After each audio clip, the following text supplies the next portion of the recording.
MMA Stories Collection Booming Tabi Singbo Hanum Tada Kakuna Busari, Zik Maru Pau, Taminasi. Nemcha Kipgen the mral sirkpagi mayokta kukisingna kangpokpida release chtkhre. Naga Pabada Chenabani Hypermari Kangpokpida security force na Kulai Kwana Pare. Long Suba Sakiba Nagazing the Landara Kre. Apaba industrial climate Amatamba law and order Pivan Pan Basangi. Maitay Naga Puna Tabak Dominaba Committee Chtkhre. Sahisa Mekagi among the Pangibasati, Matang Sahida Panglavia. Madam Chadana Hingalaba demographic change in Senator Center and High Level Committee Chtkhre. Yakini to Shiva all Manipur Sumang Lila Festival Haudokre, upon Manipur Sagabada, Sumang Lilabu Pambai in the season Governor. AICC in Eastern SC meeting the Manipur Iragi, Atang the Chtkhre. Hazik, Pau Santona Pizari. Lalhobagi Deputy Napigani, Lalhobagi Nupi Deputy Chief Minister Ohenbaya Roy, Pam Blokto, Hibanating Wapanga, Pongdol Libasi Mayokta, Kangpokpida, kukisingna release chtkhre. Maraksida Nagagi Musing Pabri Chenabani Hiba Mu Marik security personnel in the Kangpokpida district Pari Hari.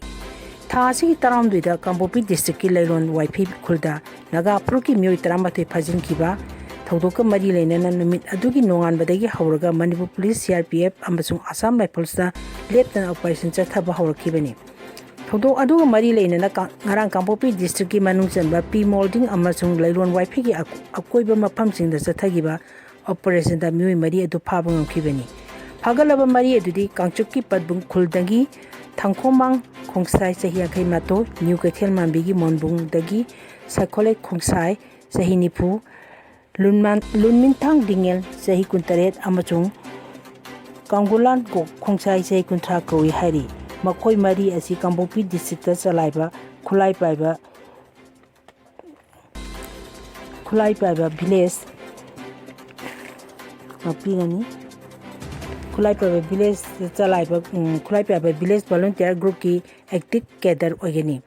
Makoi Mari as he Luana Yadaba among the Shell Kaiba, criminal intimidation, nothing but Tabak Town sing the Jenny, Aina security Makadi Pundorli. Parba Makoi Mari as he Hosic Pazin Dona Tamdeva Naga Pruki Mui Taruki cases and Rangoni, Hibigi Tazabale. Makata no Hang Pong Jataba Hokri Hari.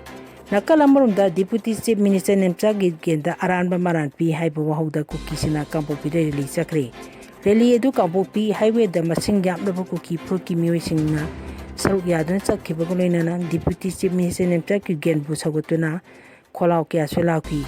Rally to the Saruyaki by Musin and Nemcha Kipgen Silva Maralasi political Kikudunza along the Honabani, Matang Asida Sen Amazon State Napigani, Matang as the center Amazon State Langan and Yang Zambina Buapam Pundonaki. Kuki Pruki Lucing by among wherever Deputy Chief Minister Nemcha Kipgen as Manipur the Tandu Letaba Hanselna Bonavada, Saruyai by Mu Mani. Among the city of Marana Sina peace process the Akai Pirakani Hibanating Wapanka. Pongdoladana Pur Masengi Marata, Tangdu Laitana, Amazon Corporation Tangdu Laitana, Amazon Corporation Lena Minasi Hina, Apil Taroki. Low Chuba Sakibanagasing the Landara Kre. No name district Kopum subdivision in Manungsan Leba, Du Tangjang, Gi, Goitang Naga, Bilis, the Low Chuba Sakibanagas in the Cookie Kulai by Beniching Navasina, no make capsule to the Landara Kre Hari. Todo Adunga Sea, Sawana Puma Palonta, Quadra Tokibani, no make up a Macontabri Kula to the labor Kunasin Kantina Pakanaki, Cookie Kulai Pabani, Haina, Zinabasin, no make up Silk Kibagi Todo Ado, Bangundai, Riamai, Say Humbu, Renabi, Ludangu, Riamai, Say Yankamato, Amadi Masanupa, Galacto, Riamai, not low super selling it, Satari Kibani Hai. Laibok Pabadagi Makoi Home of Pamzana Lolo Badagi Aso Pandiaukiti, Adubu Kunzashi Namakoi Home Tiba, Kangri Hanakwiti Naduna, Kuladu the Mipa, Town of Ponaki. Mihagla Bomatunda Kunza Home Adu take the Kaina Halakpo Ubadagi, Mipa Ponamadu Paki, Todo Asitarana Laudan and Gomena, Lokopam Topa section, Townsing Lokot Pinaba Apil Tarokre. Loinana Kopum area, Village Authority Council. Amadi civil society organization gi Maikei Dagi, Todo Adugi Matanga, Akan Mamong the Yanindabo. Madam Chade Hingalaliba demographic changes in another center high level committee Chtkhre.